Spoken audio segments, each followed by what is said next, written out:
Hello dear student, स्वागत है आप सभी का एक बार फिर से अपने चैनल लखनऊ गुरुकुल पर। आज हम इस वीडियो में चर्चा करेंगे हिस्ट्री के सिलेबस पर, जो कि Lucknow university BA second semester का है। ठीक है, आप लोग काफ़ी समय से वेट कर रहे थे हिस्ट्री के सिलेबस को लेकर के। एक बार रिमाइंड करा देता हूँ कि जो सिलेबस मैं बताऊँगा वो केवल हिस्ट्री का है, एंसेंट इंडियन हिस्ट्री का नहीं है। ठीक है, तो इसमें आपको 2 पेपर पढ़ने होंगे, जैसा आप सभी को पता है। पहला जो पेपर है वो है मुगल एम्पायर पॉलिटिकल एस्पेक्ट्स, जो कि 1526 एडी से लेकर के 1739 एडी तक है। ठीक है, और जो दूसरा पेपर आपको पढ़ना है वो है हिस्ट्री ऑफ यूरोप। ठीक है, जो कि 1600 से लेकर के 1789 तक है। ठीक है, लेकिन मेन प्रॉब्लम होती है बच्चों को कि आखिर कौन सा मेजर में पढ़ना है और कौन सा माइनर में पढ़ना है। तो माइनर वालों को मैं बता देता हूँ, माइनर वालों को केवल पेपर 4th पढ़ना है। ठीक है, ये पेपर 4th तो पेपर 3rd क्यों है, पेपर 1st पेपर 2nd क्यों नहीं है? क्योंकि पेपर 1st और 2nd पेपर आप लोग फर्स्ट सेमेस्टर में पढ़ चुके हैं और ये 2nd सेमेस्टर है। इस पॉइंट ऑफ व्यू से पेपर 3rd और पेपर 4th आपका 2nd सेमेस्टर में है। ठीक है, तो जो माइनर के स्टूडेंट हैं उनको सिर्फ पेपर 4 पढ़ना है। पेपर 4 मतलब हिस्ट्री ऑफ यूरोप। ठीक है, और जो मेजर स्टूडेंट्स हैं उनको दोनों पेपर पढ़ने हैं, मुगल एम्पायर पॉलिटिकल एस्पेक्ट भी पढ़ना है और हिस्ट्री ऑफ यूरोप भी उनको पढ़ना है। तो ये दोनों पेपर मेजर वालों को यहाँ पर पढ़ने होंगे। ठीक है, सिलेबस पे चर्चा कर लेते हैं। ये ऑफिशियली सिलेबस है जो आपको लखनऊ यूनिवर्सिटी की ऑफिशियल वेबसाइट पे मिल जाएगा। ठीक है, लेकिन फिर भी हिंदी माध्यम के जो स्टूडेंट्स हैं उनको काफ़ी प्रॉब्लम होती है। इस पॉइंट ऑफ व्यू से मैं आपके लिए हिंदी में भी लाया हूँ, जो कि किसी बुक से है, जो कि लखनऊ विश्वविद्यालय के द्वारा प्रिस्क्राइब्ड बुक है। ठीक है, उसी का फ्रंट पेज पे लिखा हुआ था, जिसका मैंने पीडीएफ तैयार किया है, जिसमें हिंदी और इंग्लिश आपको दोनों में मिल जाएगा। ठीक है, तो पहले तो मैं इंग्लिश में चर्चा कर लेता हूँ, फिर मैं हिंदी में आऊँगा। तो इसमें टोटल 4 यूनिट हैं। 4 यूनिट हैं। पहले यूनिट में आपको, जो कि मुगल एम्पायर पॉलिटिकल एस्पेक्ट पहला पेपर है, उसमें आपको पढ़ना है। पहली यूनिट है foundation of Mughal rule in India. ठीक है, फिर सेकेंड यूनिट में हम आएंगे तो consolidation of Mughal rule in India. फिर थर्ड यूनिट में political developments under Shahjahan and Aurangzeb. और फिर फोर्थ यूनिट में आपका आएगा crisis of the Mughal empire. ठीक है, मैं थोड़ा इसको जूम कर देता हूँ तो ज़्यादा चीज़ें अच्छे से क्लियर हो जाएंगी। ठीक है, और इसके बाद पेपर 4 में आपको जो पढ़ना है यूनिट, वो भी 4 यूनिट पढ़नी है। 4 यूनिट में अगर देखा जाए हिस्ट्री ऑफ यूरोप में, तो पहली यूनिट में आपको स्टॉट डायनेस्टी पढ़नी होगी, Charles first, Charles second, James second glorious revolution के बारे में। ठीक है, बुर्बा डायनेस्टी के बारे में, लुइस और age of enlightenment and enlightened despots के बारे में, कॉमर्शियल डेवलपमेंट। थर्ड यूनिट में आएंगे तो rise of Russia Peter first, success of Peter first up to Catherine second and Catherine the great. ठीक है, फिर इसके बाद राइज ऑफ पर्सिया। ठीक है, फिर यूनिट 4th में आएंगे तो society of America prior to revolt and America revolt and the France after Louis 14 and Louis 15 and the Louis 16। ठीक है, इसके बाद कॉजेज ऑफ फ्रेंच रिवॉल्यूशन। ये आपका पेपर है, लेकिन हिंदी मीडियम के बच्चों को थोड़ा सा समझने में समस्या हो सकती है। जैसे डायनेस्टी वगैरह वर्ड हैं, शायद उन लोगों के पल्ले ना पड़े। हालांकि ये तो बहुत ही कॉमन वर्ड से आनी चाहिए सबको, लेकिन फिर भी तो आप लोगों की सुविधा को ध्यान में रखते हुए इसको हिंदी में भी मैंने कर दिया है। हालांकि ठीक है, ये मैंने बुक से लिया है। ठीक है, ये पीडीएफ मैंने बुक से लिया है। अरे हो जा भैया,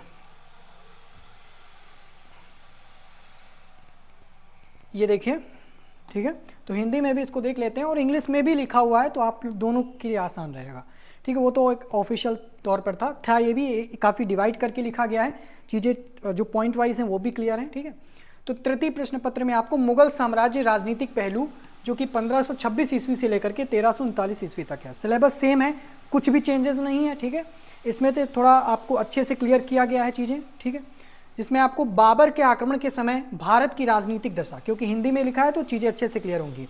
ठीक है, बाबर ने जब आक्रमण किया तो उस समय भारत की राजनीतिक दशा क्या थी। ठीक है, political condition of India on the eve of the Babar's invasion. फिर आपका आएगा बाबर का भारत में आगमन। ठीक है, बाबर की सैनिक विजय। ठीक, जिसमें आपको पढ़ना है Babur, advent of Babur in India and the military conquest of the Babur. फिर आएगा हुमायूं पढ़ना है, शेरशाह सूरी के बारे में पढ़ना है, अकबर के बारे में पढ़ना है, जहांगीर के बारे में पढ़ना है। ठीक है, अब बढ़ते हैं आगे। इसके बाद यहाँ पर आपको यूनिट में डिवाइड नहीं किया है, जो टॉपिक्स आपके सिलेबस में मेंशन है वो सारे टॉपिक्स यहाँ पर हैं, ठीक है, ताकि चीज़ें बेहतर तरीके से क्लियर हो जाएं। यूनिट के लिए आप लोग सिलेबस को अच्छे से चेकआउट कर सकते हैं, टॉपिक जो है वो सारा सिलेबस आपका यही है, ठीक है।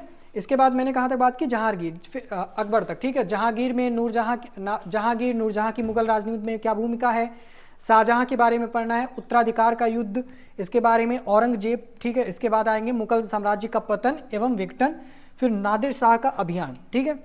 फिर इसके बाद मुगल कालीन प्रशासनिक व्यवस्था, केंद्रीय व प्रांतीय प्रशासनिक व्यवस्था, भू राजस्व व न्याय प्रशासन के बारे में आपको यहाँ पर पढ़ना है, ठीक है। अब बढ़ते हैं आगे। अगला है मनसबदारी व्यवस्था, जिसको कि कहते हैं मनसबदारी सिस्टम, ठीक है। मनसबदारी व्यवस्था मतलब मनसबदारी सिस्टम, ये आपको यहाँ पर पढ़ना है, ठीक। अब बढ़ते हैं आगे।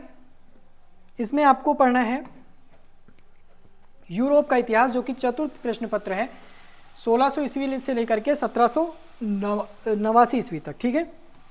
हिस्ट्री ऑफ यूरोप, ठीक है, ये लिखा है पेपर का नाम। फिर है इंग्लैंड का स्टुअर्ट वंश, जिसमें आपको जेम्स प्रथम पढ़ना है, ठीक है। फिर आपको चार्ल्स प्रथम गृह युद्ध के बारे में पढ़ना है, जो कि अभी मैंने बोला द सिविल वॉर, चार्ल्स प्रथम के बारे में।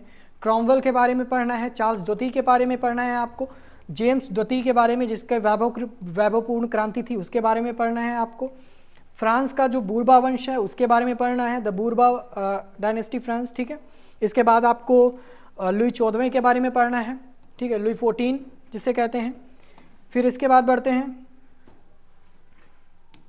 इसके बाद आपका प्रबुद्ध निरंकुशता का युद्ध एवं शासक,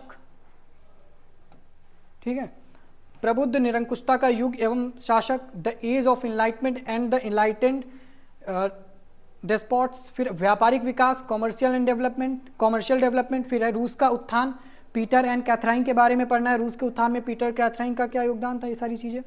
प्रशा के उत्थान के बारे में, द राइज ऑफ पर्सिया या फिर प्रशा, ठीक है। इसके बाद है ऑस्ट्रिया साम्राज्य के बारे में, जो कि हैप्सबर्ग राजवंश, ठीक है। इसके बाद अमेरिका का समाज एवं अमेरिका की स्वतंत्रता संग्राम के बारे में आपको पढ़ना है, society of America and the American war of the independence. फिर आपको लुई 14 के पश्चात फ्रांसीसी क्रांति के कारण इनके बारे में आपको यहाँ पर पढ़ना होगा, ठीक है। तो ये सारा आपका सिलेबस था, ये आपका सारा सिलेबस है, ठीक है। तो ये तो मैंने आपको हिंदी में समझाया है बहुत ही बेहतर तरीके से, ठीक, क्योंकि लिखा हुआ है बेहतर तरीके से तो आपको समझ में आएगा।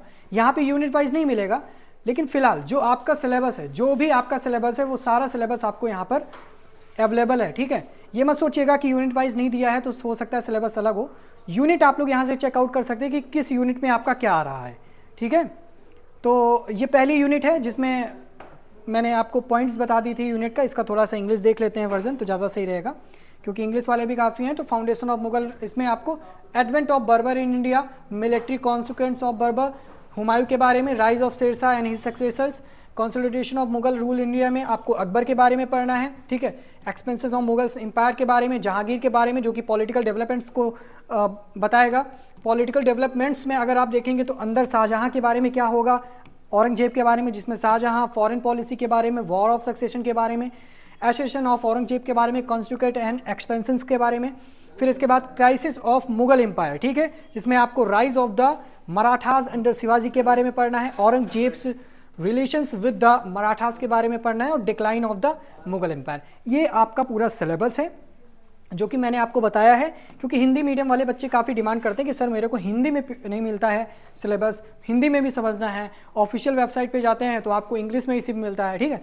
तो अगर हिंदी का आप लेना चाहते हैं तो हिंदी में स्क्रीनशॉट इसका ले सकते हैं, हालांकि PDF आपको मिल जाएगा, जिसका लिंक भी आपको डिस्क्रिप्शन बॉक्स में दे दी जाएगा। पहले आप इस पहले पेपर का जो है सिलेबस इसका स्क्रीनशॉट ले लें, ठीक है। फिर इसके बाद आप लोग इस सेकेंड पेपर का स्क्रीनशॉट ले लीजिए। फिर इसके बाद जो आपका पहला पेपर है इसका स्क्रीनशॉट आप लोग ले सकते हैं, ठीक है। हालांकि PDF आपको यहाँ पर अवेलेबल हो जाएगा, ठीक है। इसके बाद ये रहा सेकेंड पेपर जो कि हिंदी मीडियम वालों के लिए भी है, ठीक। ये पूरा आपका कंप्लीट सिलेबस है, आप लोग इसका स्क्रीनशॉट ले सकते हैं, ठीक है। अब बात रही सिलेबस तो बता दिया सर, सिलेबस तो बता दिया, लेकिन तैयारी कैसे करनी है। जब बात तैयारी की आती है, ठीक है, तो आपको पता है कि टारगेट गुरुकुल आप लोगों के लिए चाहे वो डिस्क्रिप्टिव एग्ज़ाम हो या ऑब्जेक्टिव एग्ज़ाम हो, आप लोगों के लिए क्लासेस और जो भी रहता है वो अपना असिस्टेंस देता रहता है। ठीक है, तो बस आपको एक काम करना है। काम क्या है कि टारगेट गुरुकुल मोबाइल ऐप को डाउनलोड कर लेना है। टारगेट गुरुकुल मोबाइल ऐप को डाउनलोड कर लीजिए। यहाँ पर जाकर के आपको जो हिस्ट्री के जो PDF है, MCQs वगैरह हैं, वो सारे मिल जाएंगे विद गाइडेंस। ठीक है, इसकी क्लासेस आपको यूट्यूब पर मिल जाएंगे जो कि MCQs के पूरे सॉल्यूशन के साथ होगा। और अगर आपने चैनल को सब्सक्राइब नहीं किया, अगर आपने हमारे चैनल लखनऊ गुरुकुल को नहीं सब्सक्राइब किया है तो सब्सक्राइब कर लीजिएगा। ठीक है, यहीं पर आपको MCQs की जो क्लासेस मिलेंगी और उन MCQs के जो डिटेल्ड PDF होंगे, अगर आप उन्हें प्राप्त करना चाहते हैं तो जा करके आप टारगेट गुरुकुल से बहुत ही मिनिमम कॉस्ट में आप लोग अच्छे से PDF के लिए आप लोग कोर्स को परचेज कर सकते हैं, जहाँ पे आपको विद फुल गाइडेंस मिलेगा। बताया जाएगा कि कैसे क्वेश्चन सेट में कैसे क्वेश्चन पूछे जाएंगे, कैसे सारी जानकारी मिलेगी। कोई भी अगर आपको डाउट होता है तो आप लोग ज़रूर हमारे जो व्हाट्सअप ग्रुप है उसको भी ज्वाइन कर लीजिएगा। ठीक है, वहाँ से आपको अपडेट वगैरह मिलती रहेंगी और आप लोग व्हाट्सअप नंबर पे कांटेक्ट कर सकते हैं, अपने डाउट को क्लियर कर सकते हैं। कोई बेसिक डाउट है तो आप लोग कमेंट कर दीजिएगा, मैं कमेंट्स पे ही आपका रिप्लाई पॉसिबल होगा तो दे दूंगा। ठीक है, तो फिलहाल के लिए इतना ही, लेकिन टारगेट गुरुकुल मोबाइल ऐप को डाउनलोड करना आप लोग ना भूलें। पहली बार विजिट कर रहे हैं तो चैनल को जरूर सब्सक्राइब करें अगर आपको लगता है कि आपके फ़ायदे का है। अदरवाइज़ वीडियो अच्छी लगी हो लाइक कर दीजिएगा, नहीं अच्छी लगी कोई बात नहीं, आप लोग अनलाइक कर सकते हैं, बट वीडियो को अपने फ्रेंड सर्कल तक शेयर करना ना भूलें। ठीक है, तो फिलहाल के लिए आज के लिए इतना ही, मिलते हैं नेक्स्ट वीडियो में। आपकी डिमांड पे कमेंट करके बताइएगा किस अन्य विषय पर आप अपनी वीडियो चाहते हैं जिसके लिए जो आपके लिए हेल्पफुल हो सके। ठीक है, इसी चैनल लखनऊ गुरुकुल पर मिलते हैं नेक्स्ट वीडियो में। हमारे साथ जुड़ने के लिए आप सभी का बहुत बहुत धन्यवाद।